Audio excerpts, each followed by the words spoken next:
I think we can start off by just getting a sense of your story. I was one of the guys in the audience listening to every word, but if you could give us a sense of your background and your journey from Jamaica to Yeah. Canada.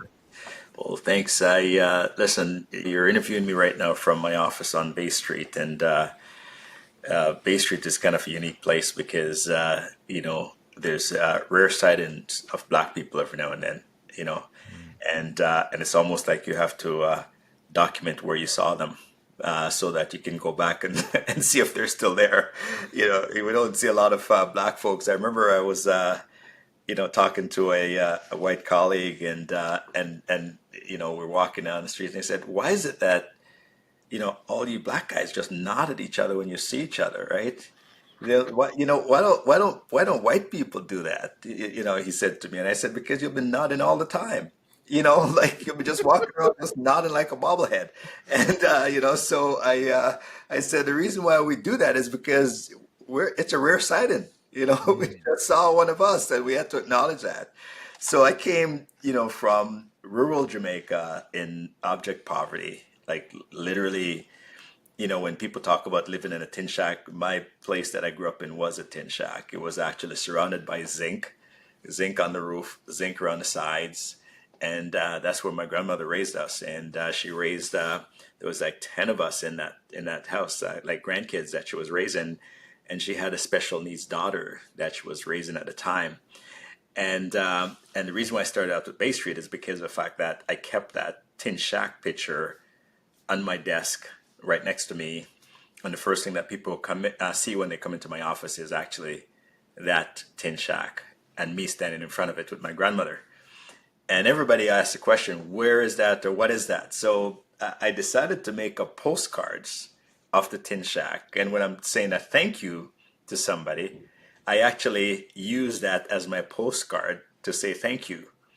And I've sent that postcards to CEOs of banks, insurance companies, institutions, or whatever, of me thanking them for whatever the meeting or whatever it is I'm thanking them for. And when they open that envelope, the first thing they see is that tin shack. And it leads to the question, is this the place? A lot of us don't embrace our originality. We come from poverty and we just kind of forget about it, and we never want to look back. It made me the person that I am today. So I embrace the fact that I grew up in rural Jamaica. I embrace the fact that I used to go to my with my grandmother to work on the plantation. I respect the fact that she was working so hard to look after us, and I also appreciate the fact that I'm at a place where I don't belong. People who started where I started shouldn't be where I'm at right now. Mm. And so by embracing the past, I'm also embracing what that has done for me to lead me to where I'm at today and where I'm going to be in the future. I always say to people that I am just getting started, man. I got my health, I got a great family, I got a great network, and it's really up to me as to what I do with all those assets that I have around me today. And I think that I'm just getting started in terms of what I can do and will do. I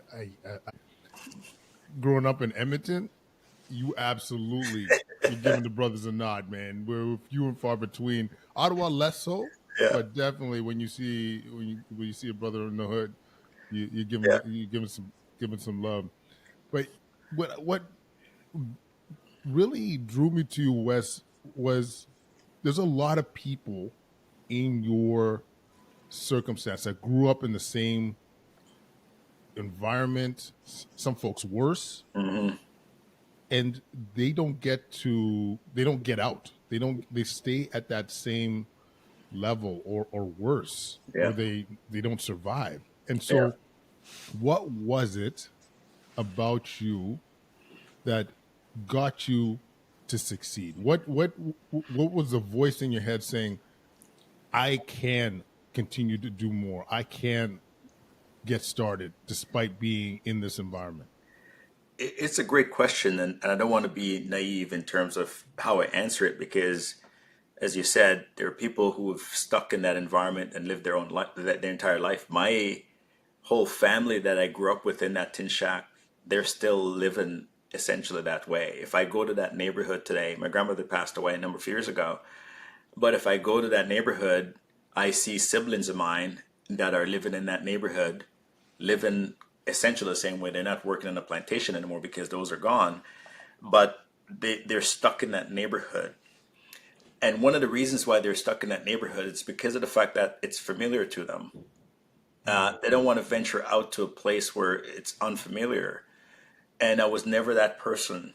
I've always wanted to explore and to see something different. And so to me, even though I was from a place like that, I knew I wasn't going to be stuck there because I wasn't going to allow myself to be stuck there. And it's no different than, again, as I mentioned, I got this far in Bay Street, but it doesn't really mean that I'm going to stay here. I want to keep on growing. I want to keep on moving myself to that next level, whatever that next level is. But not a lot of people have that drive. A lot of people go, I got to a certain point, I'm comfortable, I'm going to stay there. And that comfort could be poverty.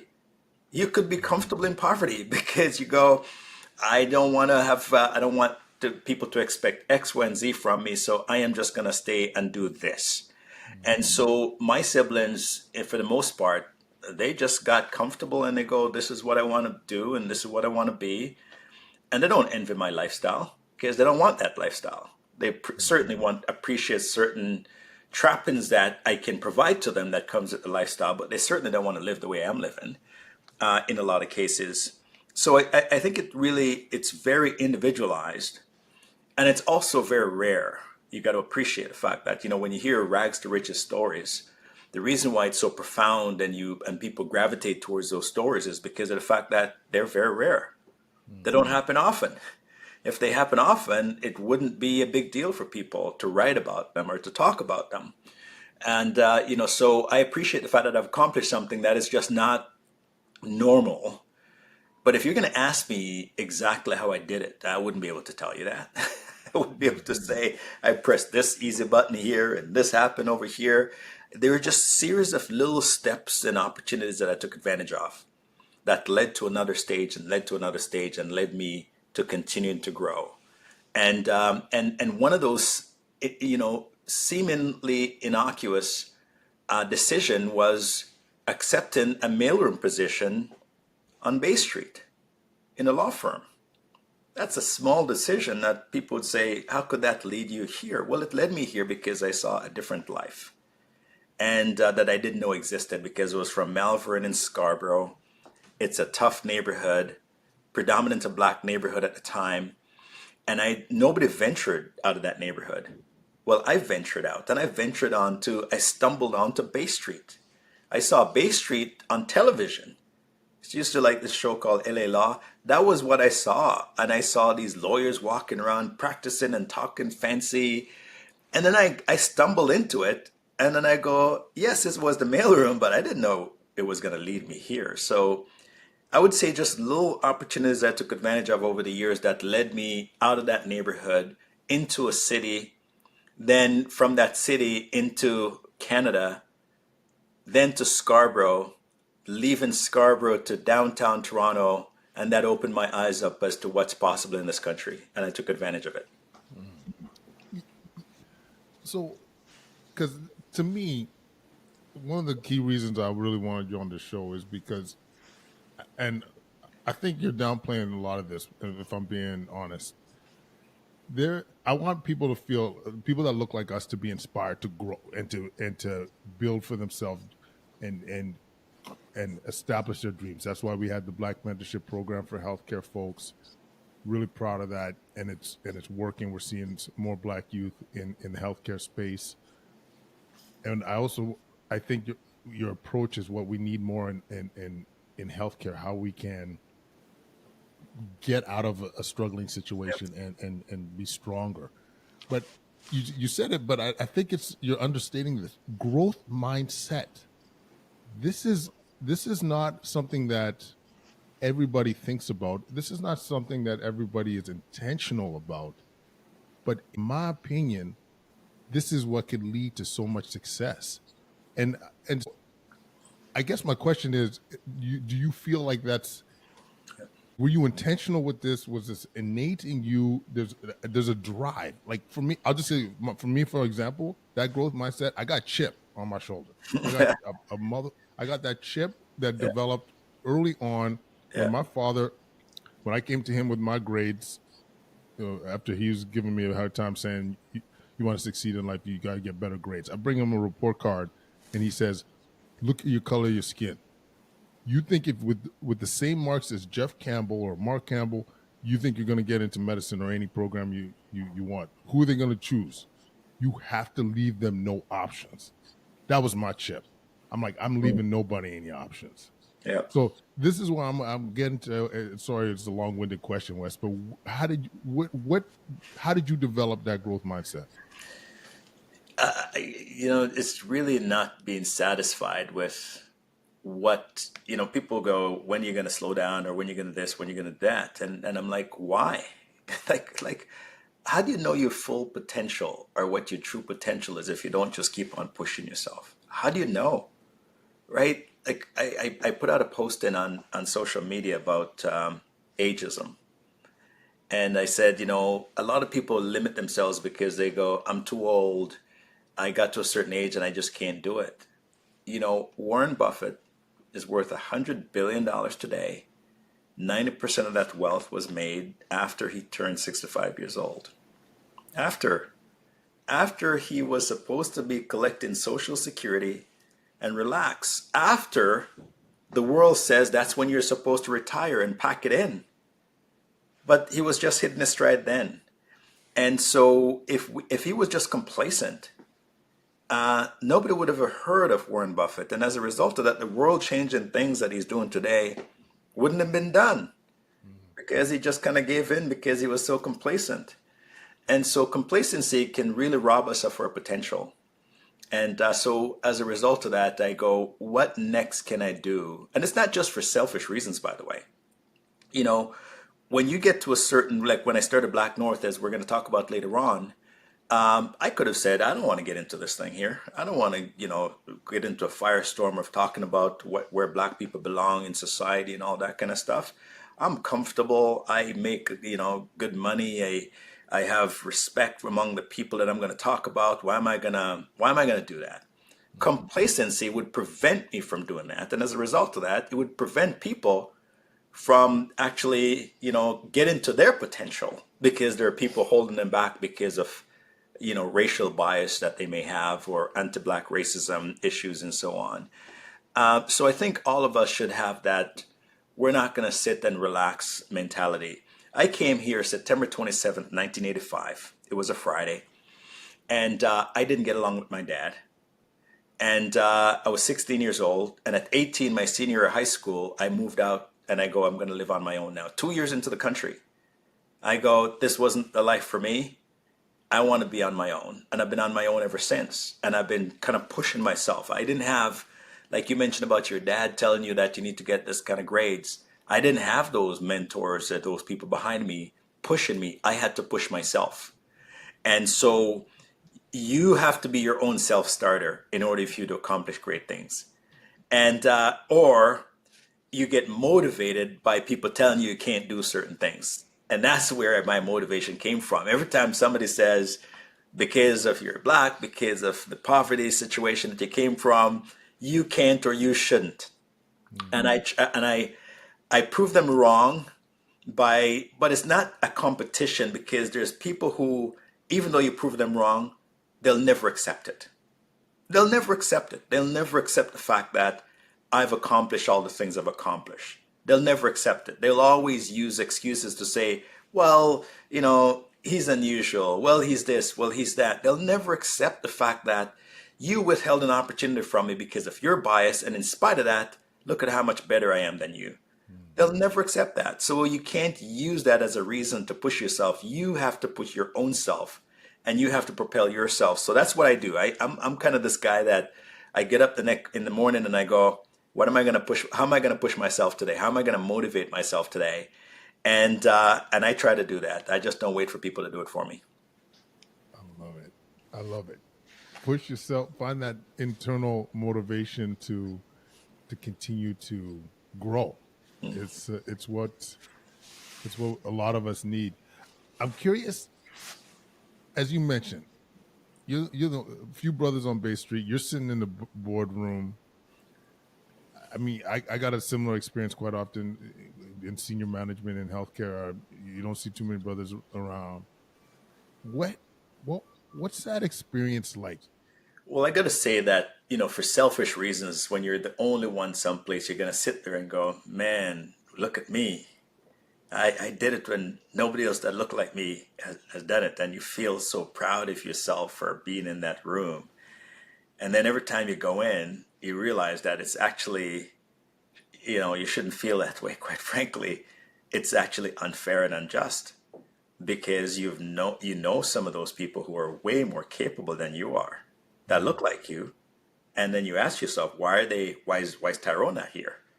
mm, And then you start to realize the reason why Tyrone's not here is because of the fact that Tyrone is treated differently because of his blackness. And then you start to walk into the room and realize that this is not a very fair room.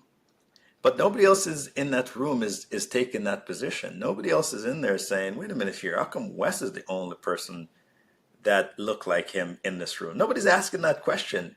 And then you're not asking that question. So over time, my view on that changed, whereby I now start to ask the question in the room. I now start to ask our suppliers, how many black people are on your team? I now start to ask people we do business with, tell me about your diversity initiative. And it's amazing the responses that I'm getting from people stuttering to give you a response to people outright saying, yeah, we're going to do something about it. So it's not just since George Floyd that George Floyd was a catalyst for me to do this on a bigger scale. But I was doing that before that. I was questioning my management team about diversity in all the different companies that I own. Tell me, and then forcing them to go out and find the talent. And when they come to me and tell me that they can't, I said, okay, fine. I am going to deputize myself as the executive chairman in your business, and I'm going to find those talent for you. And I did that actually. I mm, went into the company and I start to find people. I start to interview people within management, in middle management, in entry level positions within the organization. And then I bring these people up. I promoted them into executive positions. And then in some cases, I fired the person who wouldn't do the right thing. I said, this is not the place for you. After giving them time to make the changes, and they didn't do it. And that includes hiring women, that includes LGBTQ plus people, that include people with disability, that include black people, that include indigenous people. I didn't want to walk into a room because I've had enough of those rooms where you walk in and there's no diversity. And mm, then all of a sudden, I go find people. And your response was, I can't find them. In the most diverse city in the entire world, you're telling me that you can't find diverse candidates. We have the best immigration policy, well, the worst policy in terms of how we integrate immigrants, but we bring them into the country. That's why doctors are driving taxi cabs because of our immigration policy that's terrible. That's why engineers are driving Ubers. That's why they're becoming janitors when they have. So we bring these economic immigrants in here. So I'm like, we have those people. But guess what we asked them? Tell me about your Canadian experience. And they go, I have none, and they get disqualified from the position automatically. So I go remove those artificial barriers that we put in place to make people successful.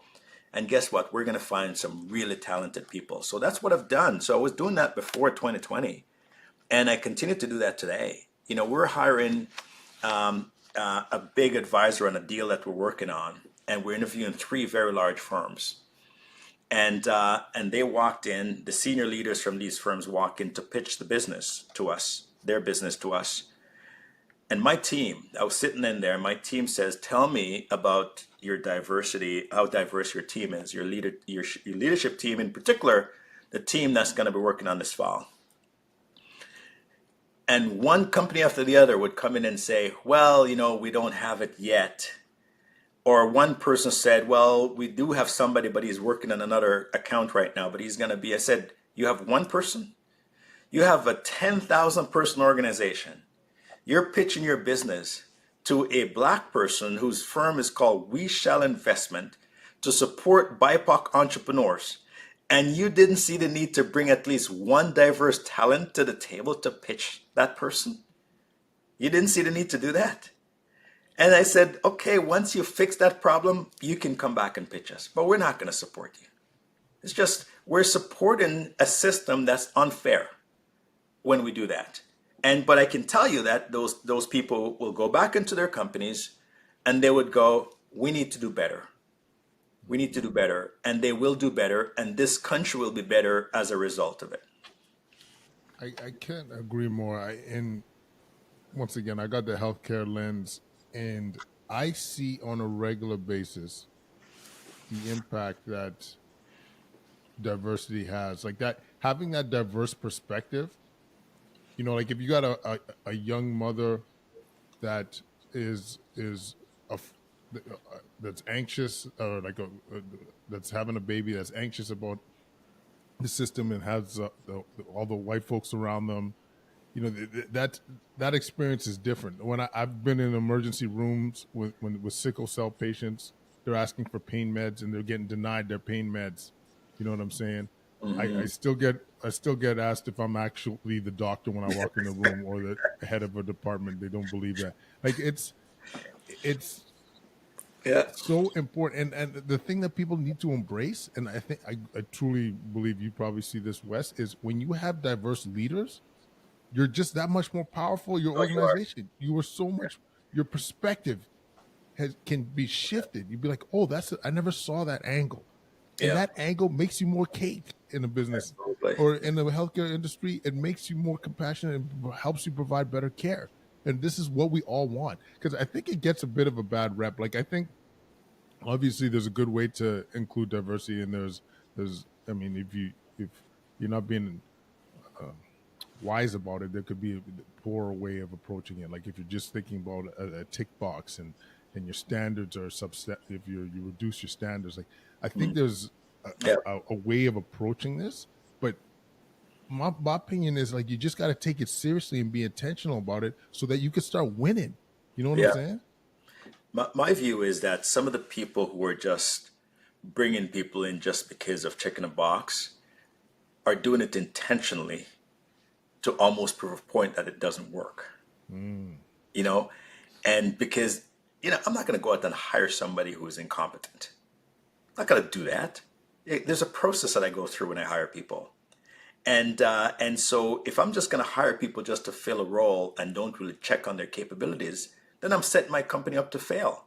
So one would say that I'm doing it intentionally, right? I'm setting my company up to fail. So when you're hiring and you go, I would like to have a diversity lens to my hiring, you're not lowering your standard to get diverse people. You're making sure that you have a group of people that are very capable, and you want to make sure that you look at that candidate of very capable people, because as human being, our tendency is to go into our comfort zone. That's what I started off by talking about. mm, Oh, I'm comfortable with this person because they went to Harvard and I went to Harvard and I know a little bit about Harvard. Oh, I know I'm comfortable with this person because we both live in the same neighborhood. I'm from that neighborhood, went to the same high school. We go to places and to people we're comfortable with. We add diversity to that, it takes us out of our comfort zone, and then all of a sudden we're finding this rich tapestry of talent that's available because we widen our comfort zone. mm, And so I'll give you an example. When Nick Nurse, I'm a basketball guy, and Coach Casey is a great guy, but he was just playing the starters all the time, and they were tired and they weren't jumping the way they're supposed to jump, and he just wouldn't put the bench players in. And then finally, what happened? Messiah Ujiri got upset and he fired Coach Casey. Coach Casey got Coach of the Year that year, right? And he put Nick Nurse on. Nick Nurse was the assistant coach on the bench. We won the championship with Nick Nurse. But what happened to Nick Nurse later on? He also got fired, right? Because he mm. wasn't performing to expectation. And so, not because you hire someone because of diversity doesn't mean they're going to stay in the job because of diversity. they still have to show that they're capable to keep the job. So anyone who complains that I hired Wes Hall because he's black, and 10 years into the job, Wes Hall is still there, and I'm complaining that Wes is not capable of doing the job, but I have to keep him because he's black. That person who hired me is incompetent and should be canned. They should not be in that role. Okay. And so anyone who tells me that they're filling, they're hiring someone because they're diverse and that person is in the job for years doing the job, you can't make that excuse anymore that that's the reason why you're hiring them. Once you keep them for that period of time, they're there because of the talent that they bring to the table. You may open the door to diversity and brought that person in because of your diversity policy, but that person stay in that role or in that company based on their capabilities and based on what value they're adding to your business. So who cares why they came in to begin with, as long as they're contributing? So we tend to forget that sometimes. We tend to bring people in and we go, oh, he came in because of diversity. I'm not going to argue with that. If you didn't have a diversity lens, I would not have been in your business because I'm not on your radar. I'm not in your comfort zone. But because you put that lens on, you gave me an opportunity, and now you see how great your business have become because you now put that diversity lens on your business. Not a single business that put that lens on their business is worse off for it. Healthcare, university, academia, you name them. Not a single one of them. Okay? And the sooner you can be authentic, the sooner I can embrace my Jamaican heritage, the sooner I'm going to be able to perform the best I can for you. If you want me to stifle my heritage, my background, where I came from, and as soon as I walk through these doors, do not tell me that you were poor. Do not tell me that you were Jamaican. Be whatever you mold you want me to be. I'm never going to perform at my best. Ever, ever, ever. Right? Because I'm not authentic. Man, this one hits at my heart a little bit, Wes, with the authenticity piece, because what I've seen is some of these organizations they'll bring on that diverse person, but they're solo and they don't the perspective that they're bringing isn't necessarily open. They're not open to it. They're not have they're not they don't want to hear it, Yeah. frankly, because it's not in their comfort zone, and they're not being a team player per se or what have you. And what breaks me a little bit is, and this is from personal experience and from other leaders I've seen in similar positions, is it's scary to be authentic. Like it Mm-hmm. really is, Wes, because you show that true colors, and then you get bitten.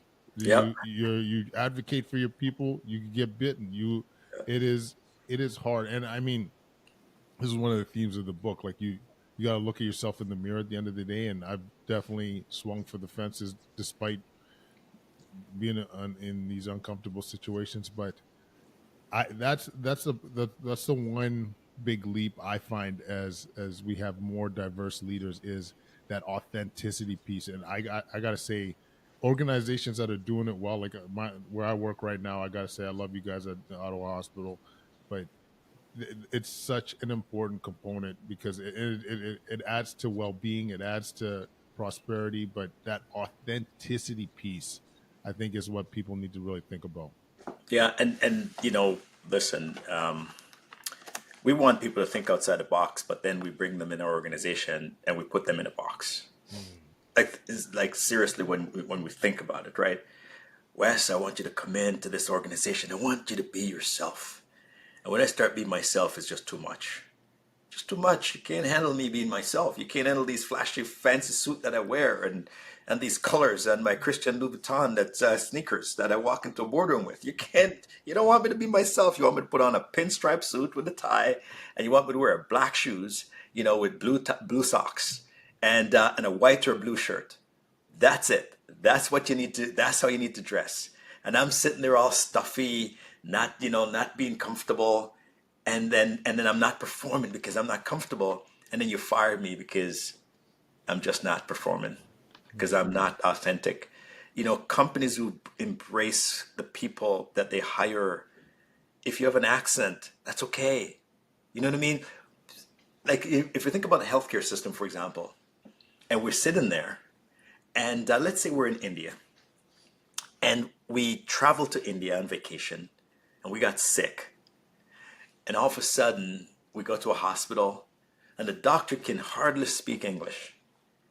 But what are we going to worry about when the doctor comes to us? We're going to worry about their capabilities. How long have you done this? How many of these surgeries have you done? How successful have you been with these surgeries? And we're going to fight through his English to understand his response, right? Nobody, he probably said, I've done this many, I have zero. He's going to, even if he has to sign language it to us, we're going to get it. We're going to put up with his lack of speaking English, okay? That same doctor come to this country, we don't want him to work on us because he doesn't speak English. We don't want him to work in our hospital because his English is poor. We said nothing about his capabilities, by the way, just his language proficiency or lack thereof. Those are the artificial things that we put in front of people for them not to be authentic. So now instead of worrying about working on me and doing the best surgery that he knows how, he's spending more time trying to communicate and learn how to communicate with me instead of just doing the job that he really, really knows how to do.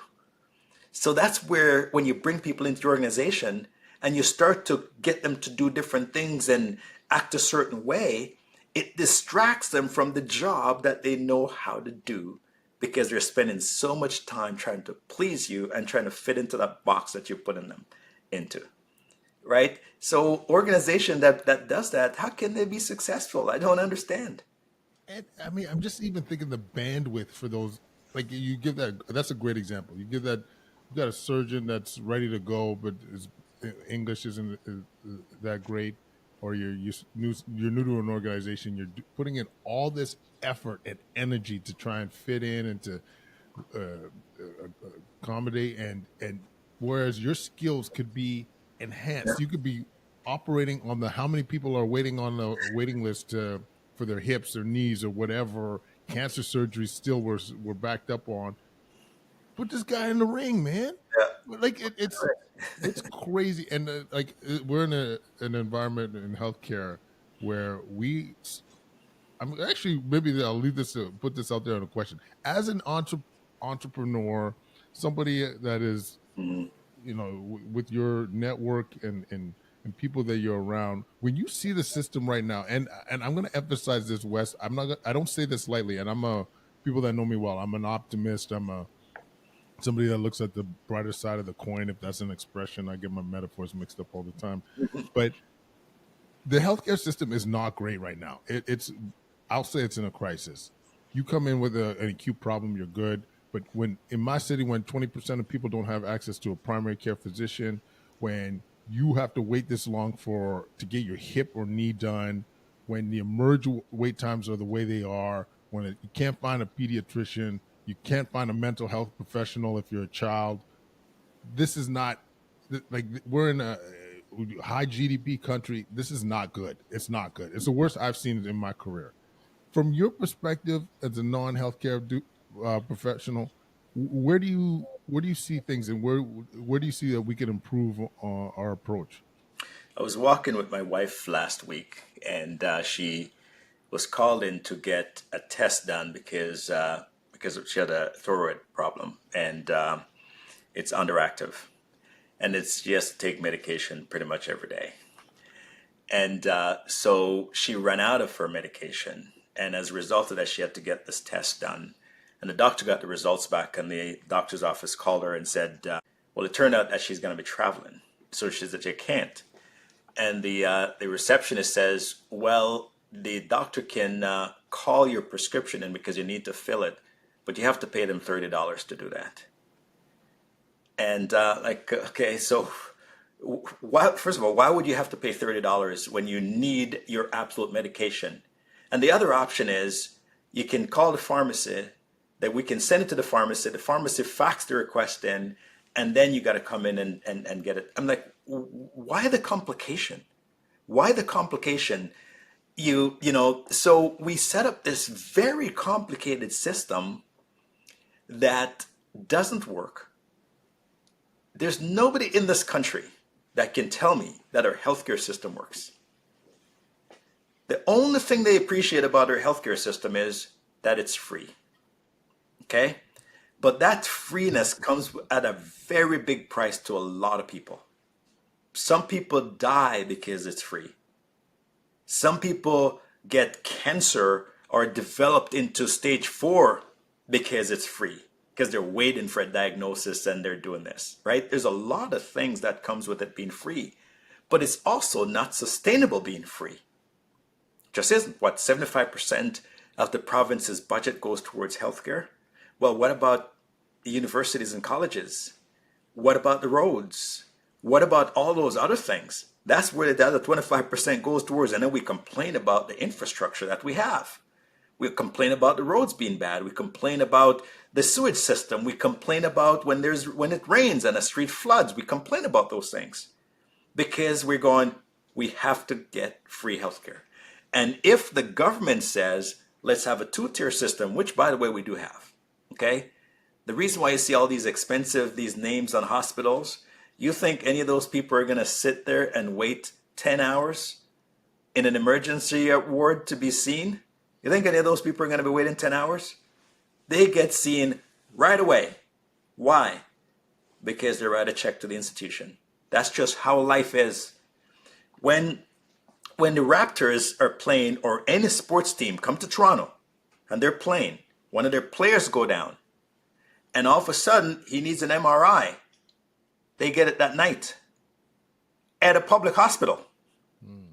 Okay? But if I go down coming out of the stadium and I need an MRI, I have to wait 6 months, 7 months. And you're telling me that there's not a two-tier system here? So it is a broken system. And the only way to fix it is to think differently. Think like the way we think in business. Something is broken in my business. I got to pay attention to it and I got to fix it in order for my business to be sustainable. But if somebody keeps on writing a check to keep my business going, I can be as inefficient as I want because somebody else is writing that check. And especially when that person's not asking me how I spend the money. They just keep on writing the check. I'm just going to keep on being inefficient. Our education system is the same way. We can't support it. We give international students a hard time. International student pays 4 to 5 times more, even higher than a domestic student. Domestic student could pay about $6,000. An international student pays between $60,000 and $100,000 a year. It depends on whether or not it's college or university, because the colleges can charge whatever they want for international students. That's why their surplus is so much. So there's a lot of things that we see in the system that if it was run like a business, it wouldn't be like that. If somebody goes in and go, I don't care about votes for my next election. I don't care if I get elected. I'm going to go and I'm going to do the right thing. And this system would be completely overhauled and it would be so much better than it is today. But there's a group of people that goes, no, it has to be free. It has to be this way. And they're not paying as high a taxes as you and I are paying. Okay? I can tell you this, that the government keeps saying to wealthy people that you're not paying your fair share. I started this business with $100,000 that I borrowed against my mortgage. And the first couple of years in business, I paid $2.5 million in taxes. Okay? Let's say year number 3, I hit hard times in my business. The market changed. And I lost $2 million. Do you think I can go to the government and ask them to loan me $2 million because I just gave you 2.5 a couple of years before that? They tell me, good luck, you're on your own.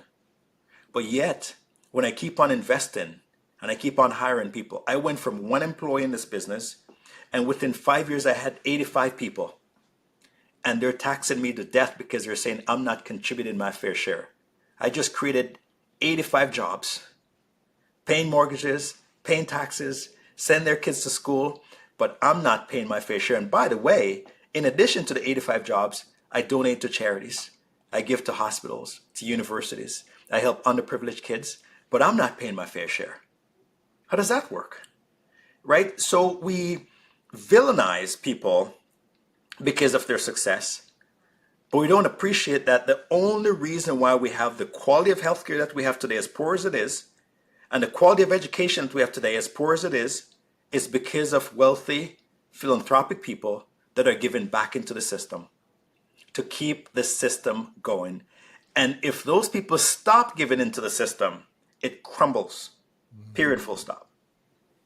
No, and I mean, and to follow up even on that point too, like when you say that 85 folks, that's that's not just 85 folks that you're supporting. That's 85 families, right? Yes. And often that could be generational impact, right? If somebody in your business, one of your employees does well for themselves, now the kids see that dad or mom can make it. Now they could go and pay for their education and put themselves in a position to start thriving. Yeah. That's huge, That's right? massive change. I started with one employee with a risk, me, risk everything. Everything. I risked my family's future. I risked everything. I could have been homeless if this business didn't work. Okay? It worked because of my hard work and because of, like I said, keep on pushing yourself forward to get yourself out of that comfort zone, to do things that you're not comfortable with. And that's what entrepreneurs do. We have over 1,000 people, 1,000 people in our companies today. For 1,000 people, we created $720 million in GDP contribution over the last 2 years into this economy. $1.3 billion in economic contribution to this country. We went from 2,800 jobs in 2020 to 3,200 today that we've created. And yet, we have a policy with the government today that says, well, Wes Hall, people like him, we need to hit him harder. He's not hit hard enough. We need to get at him. And guess what happens when we look at a group of people that are contributing so much to our society and we villainize them? They go to places that wants them. That's what we do, right? If we're working for a company and they're treating us like we're second class citizens, they don't appreciate the talent that we bring. You're at the hospital, bro. Okay? And the hospital is treating you like, and you know the talent that you're bringing to the hospital. And every day you're going, the patient's giving you grief, the administration in the hospital giving you grief, other doctors are giving you grief. Don't you just take your talent and take it someplace else that's not going to do that to you? That's what we do, right? That's what human nature tells you to do. So when we keep on pounding on the successful people in this country, what we're saying to them is that this is not a place that you want to continue to take risk to make this place better. Maybe you need to think about someplace else that will accept that kind of talent. 100%. This is what it actually bothers me a lot. Like if you have more of a mindset where you're you look at things like it's not zero sum. Like you could have win-wins all over the place. Start celebrating and embracing what these folks are bringing to you. Figure out what they're doing well and enhance it. Use it to help your organization and grow, help your community. Embrace it. Somebody's coming in with a lot of cake, and Yeah, and not only take. I'm a big fan of not just like, hey, give us the money. I want to learn from that cat. I yeah, want to learn and say like, what was your mindset? What was your approach? What are you thinking? yeah, What's your risk tolerance? What are you asking yourselves to be able to create uh, thousands of jobs like this? Like embrace it, and it's true. It was what I teach the residents, or I call them the kids. In the medical industry, it's hard to, as I mentioned, that authenticity can be quite challenging. But what I try and teach them is that if you stay authentic, you'll find a home. You'll find a mhm, home where people will embrace it and try and create an environment where you get to thrive, yeah, right? And but the point you're making too about these folks that are the single percenters or less than 1% income earners, take advantage of this shit. Like think about how to use it to the country's advantage, because it's like you said, cattle will take the cake to the Caymans. They'll figure out some other way of sheltering them. Like embrace it. That's why you have people who the government says, if I live in this country, I think what 180 days, then I have to pay this much taxes, right? And you know that there's a massive benefit for people who don't spend all their time in this country, right? Mm. Most rich people have homes all over the world, all over the world. I can today say I'm going to go in my vacation home in whatever country it is, and I'm going to spend 3 months there, and I'm going to spend another 3 months into my other vacation home in another country. I'm going to spend 3 months in my other week. Do you know that if I do that throughout the year, I would not pay a single dollar in taxes in this country? Not a single dollar. Hmm. Okay? Not a single dollar. But most of us don't do that. Even though we have homes all over the world that we can do. So I started this idea of the Black North group in 2018. So remember we talked about walking into a boardroom and you're the only one there, and I got fed up. I literally did get fed up, and I go, I'm tired of this. I'm tired of walking along Bay Street or in around Bay Street, and I keep on having to nod to the rare sighting of a black person. Okay, and I wanted to do something about it, so I literally have convened a group of black people at my house, and I actually went on LinkedIn and I looked at people with pictures, their picture on LinkedIn, and what they did for a living. And if they were on Bay Street, I would send a note to them. I actually, in my book, I actually have a copy of the message that I sent to them. And I said, hey, I want to get together. I'm sick and tired of, the lack of representation. I want to talk about what we can do to address the issue. And I invited all these folks to my house, and it turned out that about 65 people took the invitation, and we met and we talked about this issue. And there was some there are lawyers, there's doctors, there's all kinds of very smart and capable people that were in the room, and we all were saying the same thing. We were the only one in our sphere in doing what we were doing. And after that meeting, I put a list together of all their contact details, their email addresses, phone numbers, and so on. And I said, let's communicate with each other through this group. And I called the group Black North. And that was 2018. And one of the things that we thought was really important for the black community was to have a place of culture, like a cultural center of sort, where you can see representation of people that have done great things and contribute great things to this country. And you can see them represented in a cultural facility. So we thought having a building was important. We thought one of the biggest challenges about creating wealth was we didn't have access to capital. So we thought maybe we should have a bank that understands black Canadians and how to loan money to black Canadians. So we wanted to get a bank license, and we met with the Minister of Finance at the time.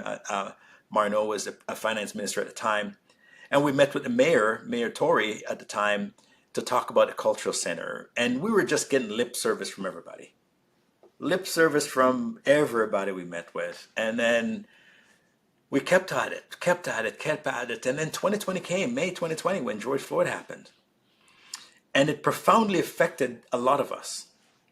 It certainly profoundly affected me with what I saw. And all those things that I was talking about just came right in front of me right there when I saw that man's knee in George Floyd's neck and killed him right there in public. And then I went public to talk about those challenges that I brought those group of people together to talk about. I now talk about it from an open perspective. It's now have an audience of everybody. It's not just like-minded black folks. It's now everybody's hearing the challenges. And some of those people hearing that challenge were people that I did business with over the years that knew me by a reputation and knew that I was running the best firm on Bay Street that deals with activist situation, hostile takeover, and advisory services dealing with those issues in corporate Canada. Anytime somebody has a massive corporate problem in this country, I'm the guy they call to solve it for them. Okay? So they knew me. And people were calling me, asking me, how can we help? So now all of a sudden I go, maybe we should use allyship as a solution to solve the problem. Maybe what we should do is, instead of saying, as black people, we're going to get together to solve a problem that we didn't cause, let's try to get as many people as possible to see what they can do within their own organization to deal with that particular issue, which is the absence of black talent within the organization, their boards, their C-suite, and so on.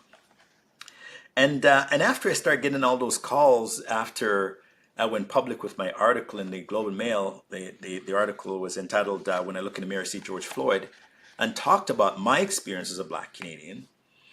People start to go, we need to do something. And that's when I go, okay, let's form officially an organization called the Canadian Council of Business Leaders Against Anti-Black Systemic Racism.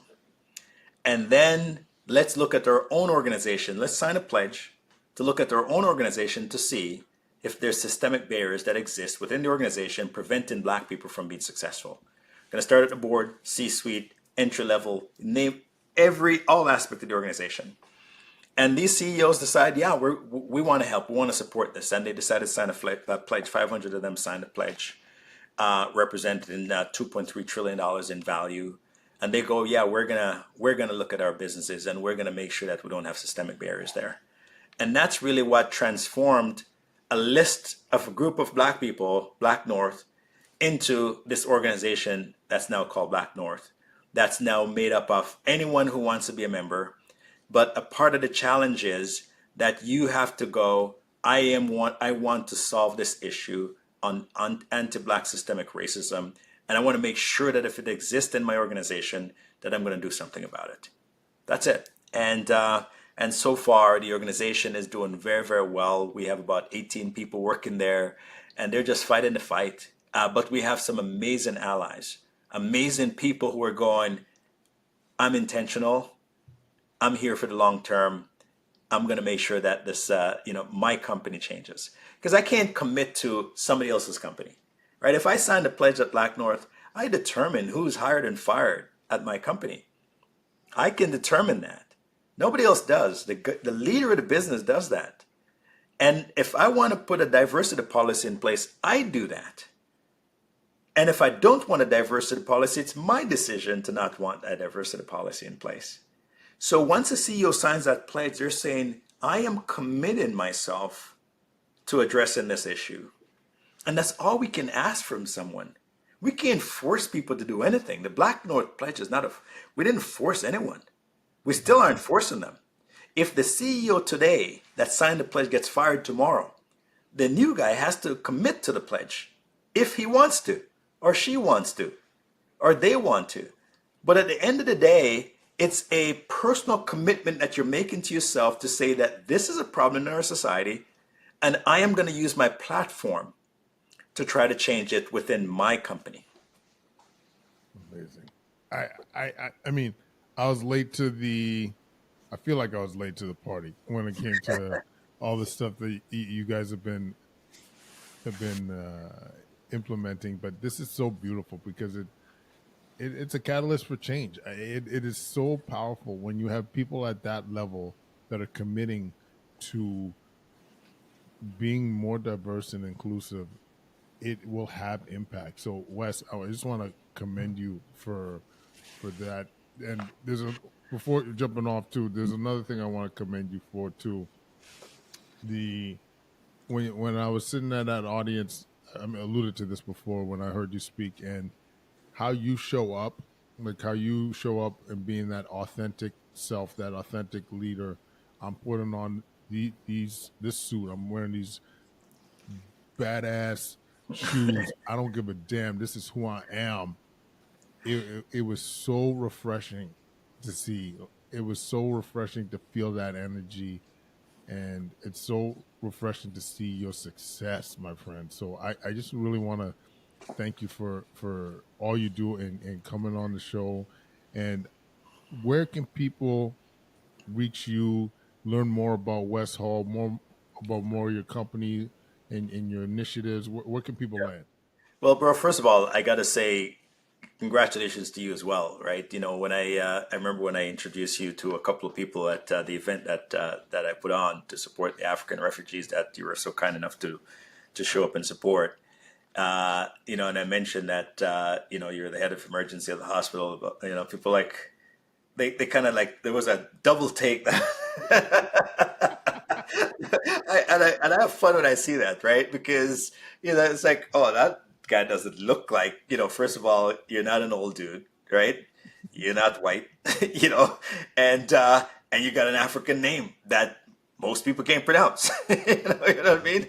And you didn't go, I'm going to change my name. You didn't, you're like, I'm going to be me. You know what I mean? And if somebody has a problem with that, I'll repeat my name a couple of times to you, but I'm not going to do it 3 times. You know, if I have to do it 3 times, it's your problem. You go figure that out. Okay.